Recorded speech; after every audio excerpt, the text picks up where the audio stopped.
From the Watson Institute for International and Public Affairs at Brown University, this is Trending Globally. I'm Sarah Baldwin. Fiona Hill became a household name in 2019 as a witness during President Trump's first impeachment hearing.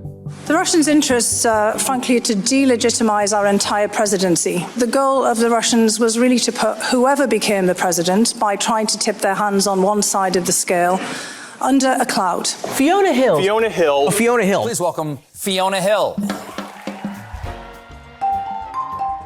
But before all that, she was an intelligence analyst specializing in Russia and Europe for Presidents Obama and Bush.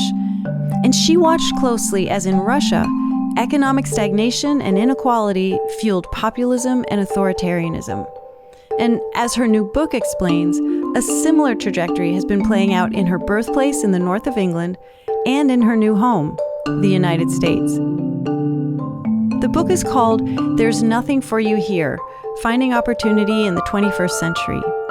In it, she combines a personal history with a global history, and in the process explains the social and economic forces that lead to anti-democratic movements.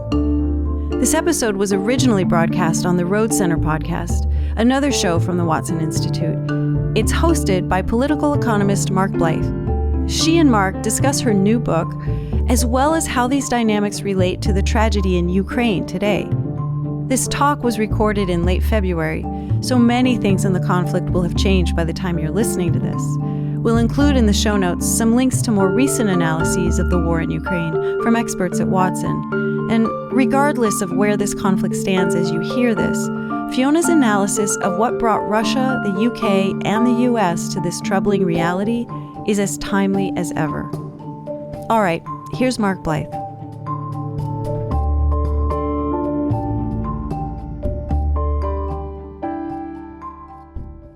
Fiona, welcome to the podcast. Oh, thanks so much, Mark. Great to be with you. So let's dive right into this book, There's Nothing for You Here, Finding Opportunity in the 21st Century. It is a story primarily about opportunities, the opportunities that people like you and I were afforded that the current generation aren't. But it's also a story about the lack of opportunity in certain places and how that leads to a very nasty politics, the like of which we're seeing today, particularly in the invasion of Ukraine, but previously in various outbursts of populism, etc.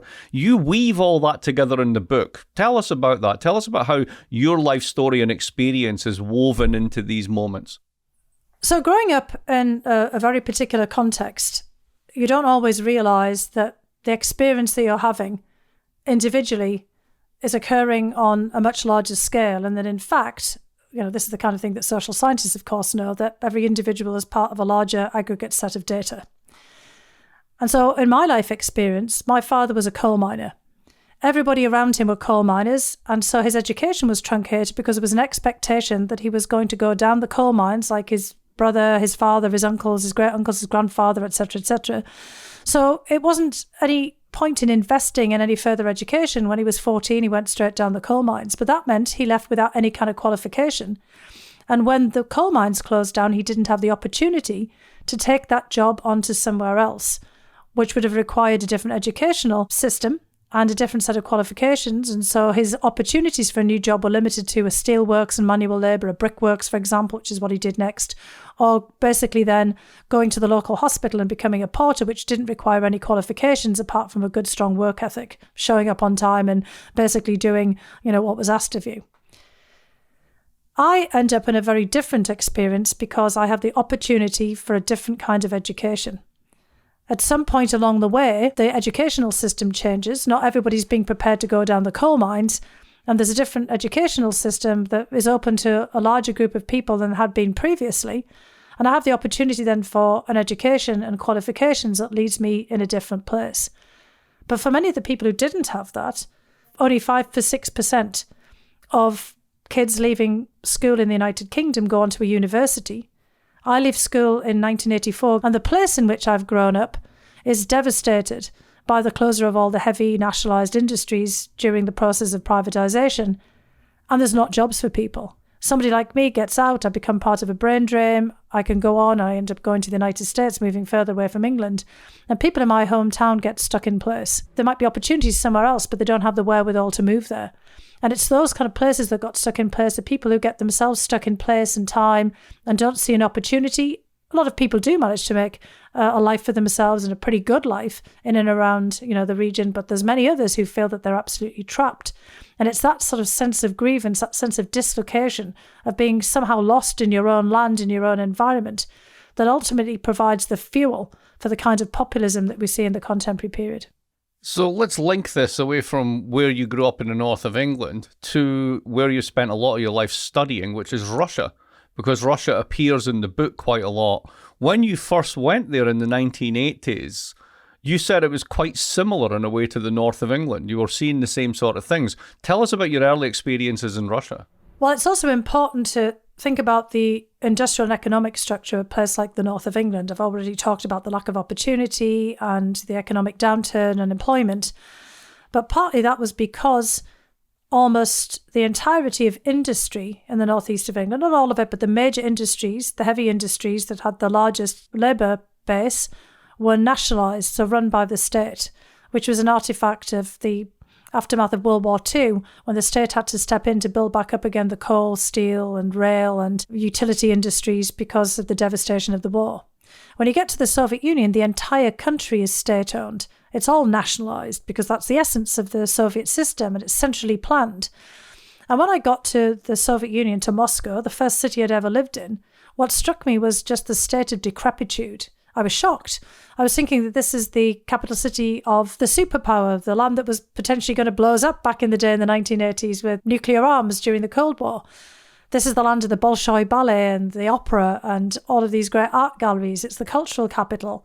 And yet there are potholes in the road that would swallow up a car or a truck or a whole fleet of cars and trucks, and they've not been mended. There's, kind of all kinds of bits falling off buildings, and there's nothing in the shops. Now, in my hometown, there's nothing in the shops either. That's because there's no demand, because nobody has any money, and half the shops are boarded up because people don't have jobs. In the Soviet period, everybody has a job.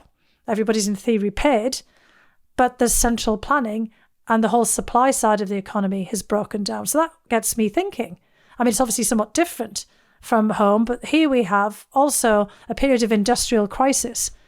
And later, in the 1990s, when I've already started to study Russia and the whole post-Soviet system, you get this period of deindustrialization because the Russian government tries to privatize all the heavy state-run industries, turn them into new, modern, automated, brand spanking, new profitable industries, just like that was the attempt in the UK in the 1980s. And of course, it doesn't really work very well. And you get a whole load of people then unemployed. And not only is there no supply, but there's also no demand because people don't get paid with their wages. They don't get their pensions paid. And actually, for a whole chunk of time in the 1990s, Russia is a barter economy. And people are literally out there selling their household goods just to kind of keep abreast of being able to afford the basic staples. And, I'm seeing all of this unfolding. And I'm completely struck by how similar these two phenomena are in the northeast of England. And then a lived experience that I have in one of the major cities of the world, Moscow. So just as in the United Kingdom, privatization didn't create the millions of millionaires that was hoped. It created enrichment of a particular part of the country called London. There was the growth of finance and other such things. And Moscow followed a similar sort of trait, shall we say, a developmental trait after a while. But we then have to mention someone that you've written a book about, who, in a sense, both symbolizes and actually stabilized that system. And that, of course, is Vladimir Putin. So he makes fleeting appearances in the book because the book is more about sort of Russia as a whole. But I want to bring him in for a moment here because, in a way, he changes the system, right? He manages to stabilize it in such a way that it creates a kind of autocratic version of democracy.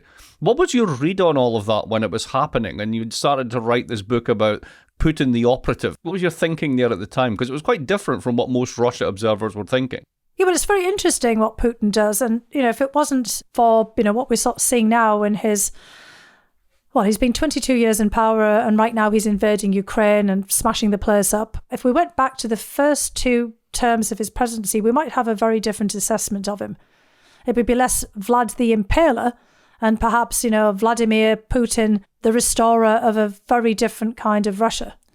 Because as you're suggesting, in the way that you've phrased the question, Putin does something that on the surface looks somewhat remarkable. He inherits a country he's designated as the successor to Boris Yeltsin that is absolutely and utterly bankrupt and insolvent, where, millions of people are unemployed or underemployed and underpaid or not paid at all.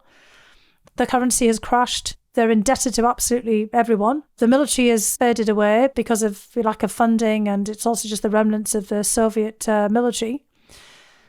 And Putin then benefits enormously from a couple of changes of fortune. When Boris Yeltsin handed Russia over to him at the end of 1999, oil, one of the mainstays of the Russian economy, was around $10 a barrel, somewhere like that.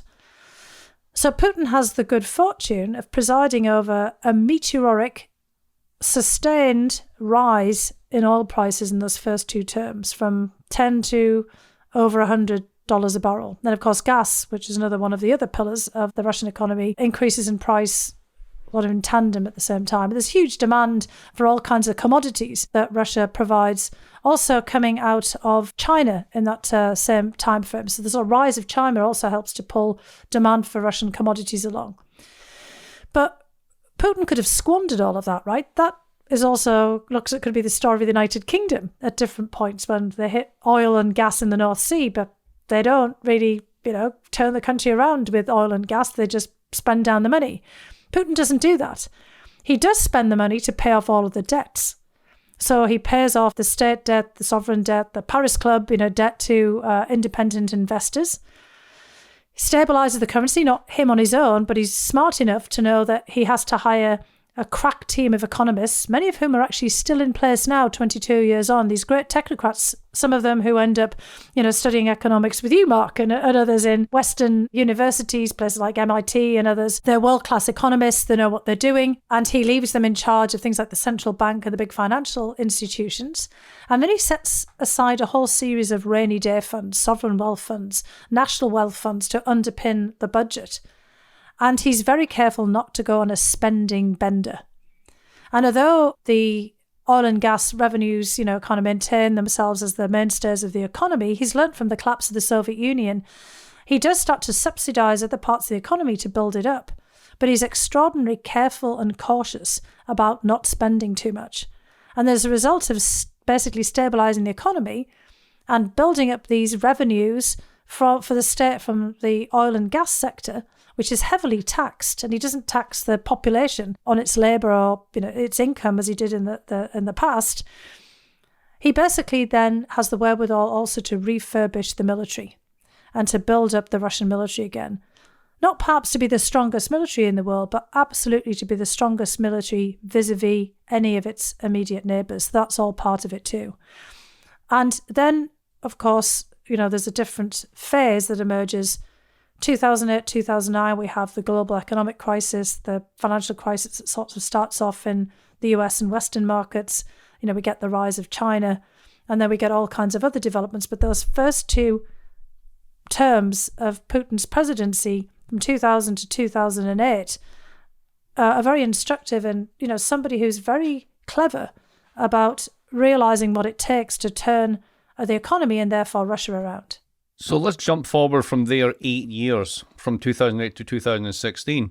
We have Brexit in 2015. This is the sort of the backlash from the deindustrialization and that you saw in the United Kingdom, particularly in the north where you're from.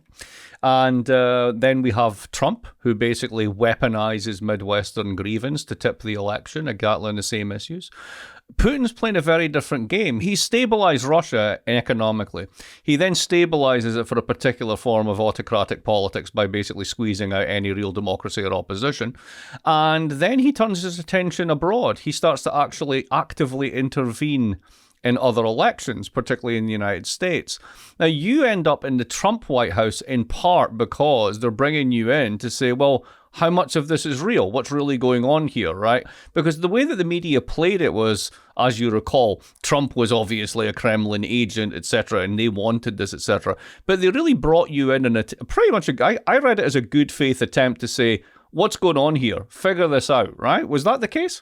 It was. I'd worked with an awful lot of people who were professional people from not just the Republican Party, but across the government, who'd worked themselves across different governments and who had to step up and were called in to help the Trump transition team, because Trump didn't really have a team. I don't think he was expecting to win the election at all. And he certainly didn't have a Russia team, apart from the ones that all got themselves into trouble in rather spectacular fashion. And again, some of the people that I'd worked with, as you said, they kind of called me up and asked me if I would consider coming in. And I felt really that it was my duty to do so, to be frank, because I'd already been in the government national intelligence officer. I knew what was going on with the Russians interfering. I'd spent lot of time looking at Putin himself. I'd written this book by then, Mr. Putin Operative in the Kremlin, about Putin, his style of government. I'd just updated and expanded the book, which I'd written with my economist colleague at Brookings, Clifford Gaddy, to factor in the annexation of Crimea and what Putin had done in Ukraine, to explain this in this larger context of the way that Putin operates. And of course, as he's doing it again. And I really felt that, I could work with others who were coming in at the same time to try to push back against this and to reframe the way that we were going to approach the relationship with Russia, because I didn't believe, in fact, that Putin had elected Trump, because of this other history that we've been talking about, personal history. And I had a lot of extended family in the Midwest. I knew that the reasons that they were interested in voting for Trump had nothing to do with fake Russian persona or Vladimir Putin, but had more about these socioeconomic grievances and the feeling that they'd been left behind by elites that were completely out of touch in the Democratic Party in Washington, D.C. And Trump was basically stirring up their feelings of frustration and anger about that. Now, of course, Trump also got elected by billionaires and billionaires who wanted deregulation, and a bunch of people who have different cultural and identity issues and saw their place in the world slipping away from them.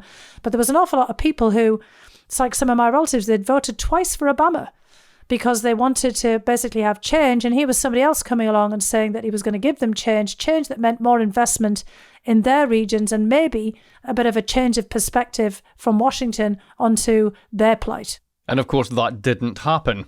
Now, one of the things that's amazing about that section of the book is I was really struck by the kind of generic problem of authoritarian leaders that you show in talking about your time in the White House, which is everything is about getting proximity to the big guy. It's this kind of chaotic knives out Game of Thrones miniature struggle as everyone's trying to get the attention of the big guy. And whoever gets closest gets to influence the agenda. It seemed to be very chaotic. There didn't seem to be a great deal of planning or strategic vision. What was it like to work in that environment? And can you describe it a little bit? Well, there was planning and strategic vision at the working level of the National Security Council. So the first two national security advisors that I worked for, I was actually hired by General Flynn, who I'd worked with at the time when I was in the National Intelligence Council, but he'd gone by the time I started. Shortest, kind of tenure probably in history of national security advisors. So the first person I started working for was Lieutenant General H.R. McMaster, who was a strategic planner. And of course, he was trying to come up with a national security strategy and integrated strategies for a whole host of other regional issues, substantive issues, for example, cyber, terrorism, this kind of thing. Now, of course, President Trump wasn't in the slightest bit interested in this. So in a way that there was also almost like parallel systems.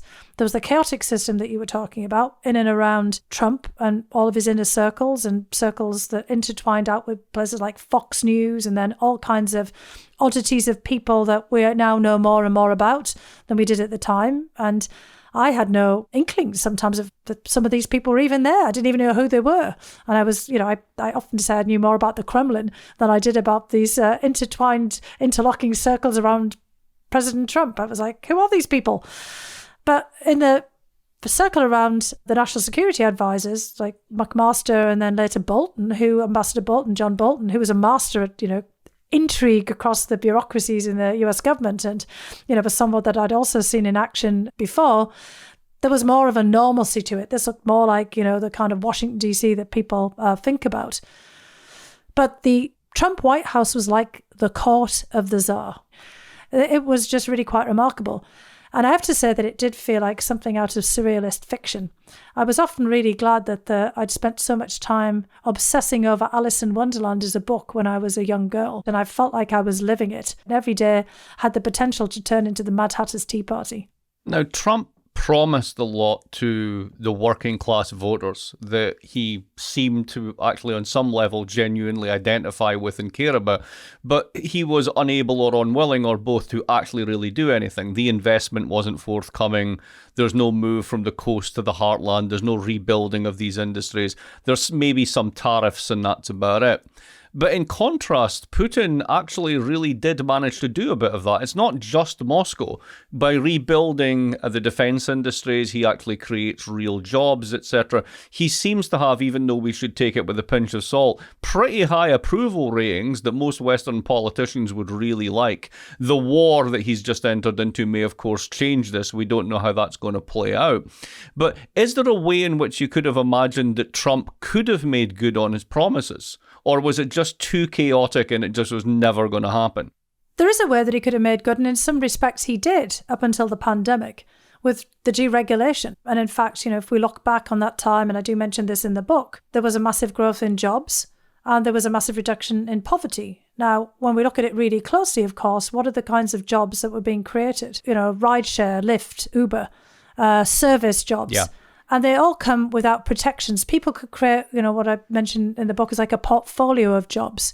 You could have 4 or 5 jobs. You might work in a restaurant. You might do DoorDash. You might have a part-time cleaning job. Or you might have, something else here. But you don't have, and this is one of the major problems in the US economic system, the benefits that come along with it. You don't have the healthcare benefits, which are pretty vital. So they're precarious. I mean, these are jobs that, people with a decent portfolio could be living a heck of a lot better than they were. But if anything goes wrong, those jobs prove to be precarious. As you say, that you lose your health, you lose your income, and then in many cases lose your home and everything else, is sort of your well-being, your wherewithal to survive. Another thing that what Trump was doing was actually very similar to Putin. I mean, he was hoping that deregulation would build up a lot more of the major manufacturing, and the belief that it was kind of being held back by environmental and other regulations pulling out of the Paris Accord, for example, climate agreement, that being unleashing and fettering, unshackling, as he put it, billionaires, and the idea that there would be a kind of trickle down and that would take more jobs on. Putin, in fact, instructs a lot of the Russian oligarchs to go out there and create jobs and invest in regions. When Putin wanted to turn the town of Sochi on the Black Sea into a major hosting venue for the Sochi, as it became, Winter Olympics, he basically instructs a whole bunch of the oligarchs to go and invest their money in turning this into a state-of-the-art ski resort, etc., etc. And of course, that creates jobs in that period as well.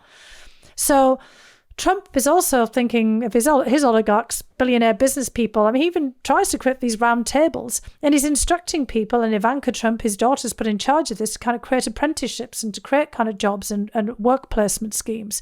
And they also think that the billionaires of the world, the truly nano percent of the 1%, that as the richer they get, that the more that they will obviously spend in luxury yacht creation that hopefully will be built, kind of in some Miami rather than in Monaco or something like this. And, it's all that kind of idea that Trump's idea is the sort of the largesse, the sort of the trickle down.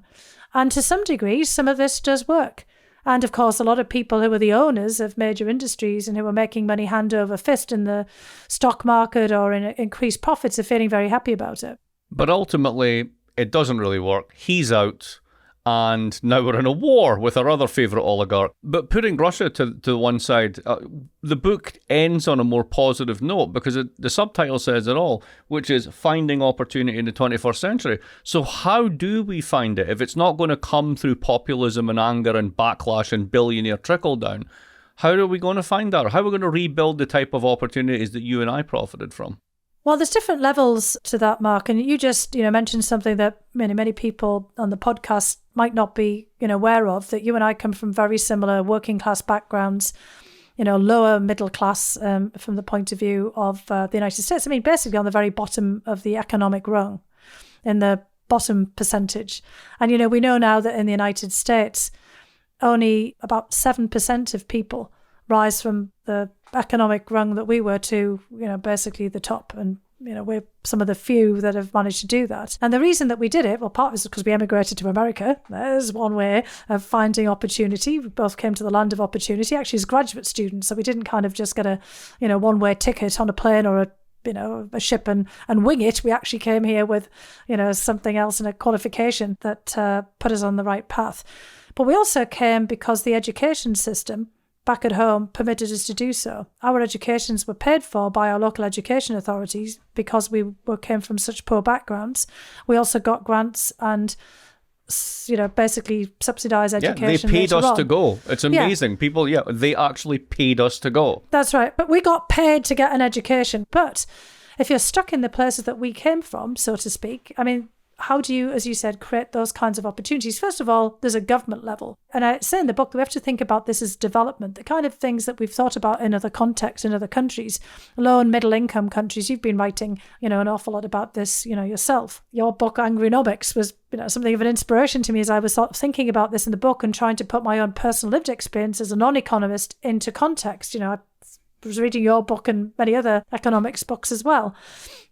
There is the level of the government, because a lot of things come down to basic infrastructure, which of course is what, the Biden administration have kind of got it. There's the infrastructure bill, and then there's the Build Back Better bill, which is a bit of a grab bag of all kinds of different things, different components that go into what I call in the book the infrastructure of opportunity. First of all, you need roads and bridges and rail links and bus lines and things like that to be able to get people to be able to go from A to B. A lot of the people where we grew up didn't have cars. So if you couldn't get on a bus to go to somewhere and there was a job, several towns away and the train didn't go there or anything like that, you couldn't cycle there or walk there in a reasonable time, you couldn't take that opportunity of a job because you might not be able to afford to move. So there's also issues about housing and housing benefits.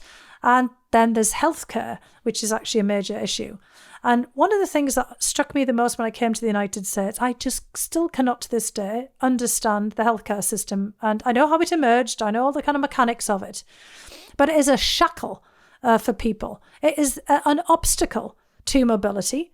And it's an obstacle to entrepreneurship, all the things that the United States thinks it's about. And yet it's kind of totally backwards in the discussion that you have in the United States. Because they created the National Health Service, which in the United Kingdom, which is also flawed, obviously, and hasn't kept up with all the demand, but it freed people from their workplaces. People could move, and they could move anywhere, and they would get healthcare. So they could take a risk and decide to branch out on their own and become an entrepreneur. And they wouldn't have to fear about being at the first health crisis completely bankrupted or losing their family home or being chased by debt collectors for the rest of their lives.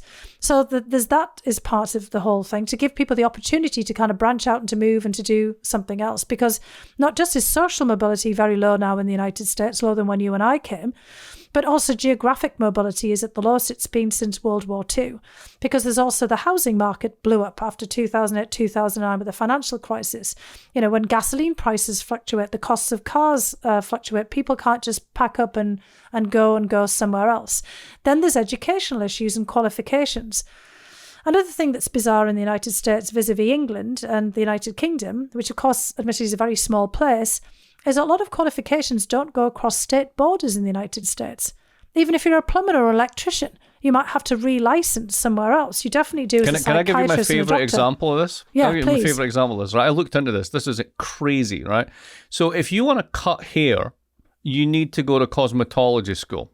Correct. So if you get a haircut, you'll see there's actually a license, right? That's now, if right. you're in the EU and you're in Romania and you're like, I cut hair, you could go all the way to Portugal and cut hair and no one will ask you for a license. When you go from Rhode Island to Massachusetts, which is like literally from one street to another, you're meant to take an additional 600 hours of cosmetic school before they'll let you cut hair over the border. Well, that's exactly what we're talking about, is a barrier to opportunity, isn't it? It's a huge barrier. It's a huge barrier. So these are the kinds of things that I talk about in the book, that we need to have, the government at the state level and local level as well as the federal level change some of these kinds of regulations. But we also then, I think, have to think about opportunities, something that, larger networks can create as well. And I do talk in the book about the things that universities can do. For example, seems to be sitting here at Brown University and talking about that schools can do to think about, people who might be like you and me, who come from, families that have had no history of further education and higher education and don't really know what to do. I mean, it's still, to me, miraculous that I am where I am, because I had no clue when I left school about where to apply and what to study and what to do. And when I got to university, I was so so far behind everyone else because they'd all taken courses to prepare themselves for going to Oxford and Cambridge, and they came from private schools, and they had the education that I couldn't even dream of. They knew things I didn't even know I needed to know. And so, we need to have these kinds of extra preparation. And one of the biggest problems that we're facing is not just, there's lack of opportunity based on gender or race or ethnicity, but there's also lack of opportunity based on specific geographic locations. There's something that we all call, in the business, spatial inequality. So you came from Dundee and I came from County Durham, and we come from places that, in the time when we were there, had been completely left behind, that had gone into a long-term decline. The tax base had disappeared. The educational system was shot. There was, few jobs, few opportunities. And, people couldn't get retrained. They couldn't get further education. If you lost your job at 30, good luck with that, finding, a new skill base. You lose your job at 50 and 60, you might never work again, even though you're short of retirement. And so how do you deal with, specific places? Now, a lot of people would say, well, it's a waste of time to invest in all of these places that have declined. But then you've got to be able to give people the wherewithal to move. As I said before, it's very hard, particularly if you're a hairdresser and you can't take your qualification just, a couple of towns away that have to be across the state line. But you also have to think about the educational base back there. But then there's also going to be people who can't move or don't want to move. It's not feasible for them to move. So at different kind of levels, you've talked in your book about agronomics, about how do you create local assets to figure out how you can reinvest in a place to a certain level to improve people's well-being and to give them a kind of a stake in this. It has to also involve then local people, not just local businesses and local governments, but it has to be at all kinds of different levels. And at the back of the book, I lay that out.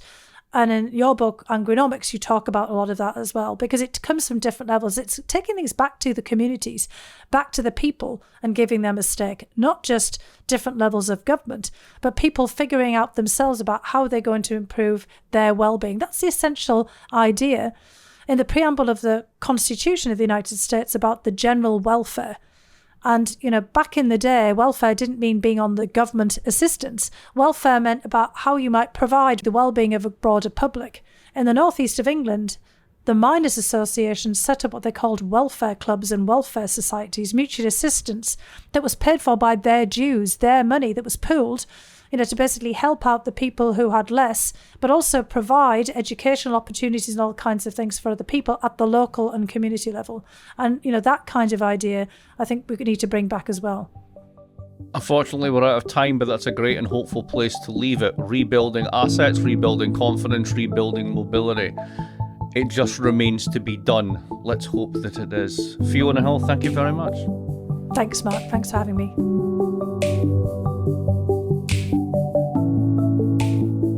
This episode was produced by Dan Richards and Kate Dario. Our theme music is by Henry Bloomfield.